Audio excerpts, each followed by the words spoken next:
네, 그러면 제14절 세계일반의 세계성이라고 하는 이념이라고 하는 절을 한번 살펴보려고 합니다.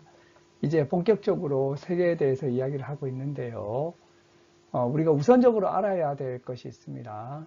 그것이 뭐냐면 바로 세계라고 하는 것은 존재자들의 총체가 아니라는 것입니다.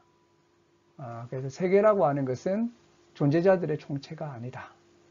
그럼 여기서 볼 수 있는 존재자라고 하는 그 예를 드는데요. 집이나 나무나 산이나 별 같은 이런 존재자들 있죠. 이걸 다 모아놓게 되면 그래서 이제 집 플러스 나무 플러스 산 플러스 별, 이 세상에 있는 것들을 다 모아놓으면 그것이 우주고 세계가 아니겠나 이렇게 생각할 수 있는데, 하이데거는 세계는 그런 것이 아니라고 하는 거죠. 이 총체가 아니라는 것입니다. 세계는 일종의 총체 개념이 아니라고 하는 것이죠. 이런 이제 집이나 나무, 산, 별 이런 것들을 하이데거는 세계 내부적 존재자라고 불렀습니다. 세계 안에 있는 어떤 존재자들인 것이지, 이런 것들을 다 모아 놓는다고 해서 그것이 곧 세계인 것은 아니라는 거죠. 그래서 이제 하이데거는 세계의 세계성 이야기를 하고 있는데, 여기서 세계라고 하는 것의 세계성이라고 하는 것은 존재론적 개념이며 실존 범주인 것입니다. 그래서 이제 이런 존재자들을 다 모아놔 가지고 그걸 세계라고 보지 않는다는 거죠. 그래서 여기에서 세계라고 하는 말을 좀 구분해서 사용하고 있습니다. 일단 네 가지를 이야기해 주고 있는데, 우선적으로 좀 전에 우리가 살펴본 것 같은 존재자들의 총체, 존재자들을 다 플러스 해가지고 총계를 내는 것, 이것은 세계라고 하지 않고요. 이걸 부를 때는 보통 이렇게 세계하고 따옴표를 치게 됩니다. 이렇게 하게 되면 뭐가 되냐면 이것은 소위 말하는 세계가 됩니다. 그래서 이제 앞으로 제가 따옴표를 치고 이렇게 세계라고 할 때는 소위 말하는 세계다 이렇게 이야기를 할 수 있고요. 이런 존재자들의 존재를 이야기할 때 수학의 세계라든지 이런 말을 쓴다는 거죠. 이게 수학의 세계라고 하는 것은 수학적 대상들, 수학적 존재자들의 영역을 말할 때 수학의 세계 이런 말을 하는데요. 이것도 하이데거가 말하고자 하는 바가 아니라는 거죠. 그럼 하이데거가 말하고자 하는 세계는 뭐냐? 3번을 보시면 현 존재가 그 안에 살고 있는 곳, 이런 거죠. 우리가 지금 이 세상을 살고 있지 않습니까? 눈 뜨는 세상이 있죠. 그 세상 안을 우리가 살고 있는 거죠. 그래서 실존적 의미를 가지고 있는 세계 이야기를 하는 거지, 존재자들의 총체, 그것을 말하는 건 아니라는 것입니다. 이럴 때 세계는 그냥 세계라고 해요. 그냥 세계.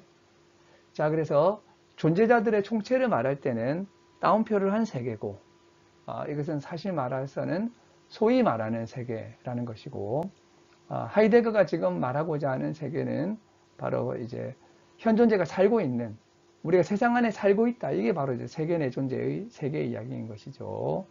그래서 한 걸음 더 나가게 되면 이런 실존적 의미에 기반해서 세계성이라고 하는 것을 이야기하고자 한다는 것입니다. 이것은 존재론적이고 실존론적인 개념이라는 거죠. 그래서 우리가 지금 이야기하고자 하는 것은 바로 이러한 세계성, 벨트리히카이트라고 하는 이런 세계성을 이야기하고자 한다고 보시면 되겠습니다.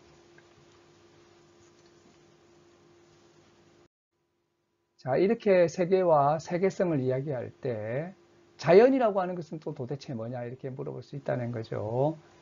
자연이라고 하는 것은 이 세계 내부자의 존재의 한계경으로 이야기를 하고 있습니다.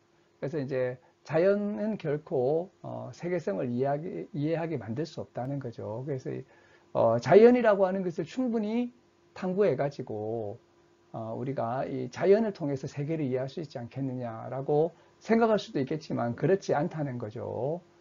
세계라고 하는 것은 궁극적으로 우리 현 존재, 인간하고 밀접한 연관을 맺고 있다라고 하는 것입니다.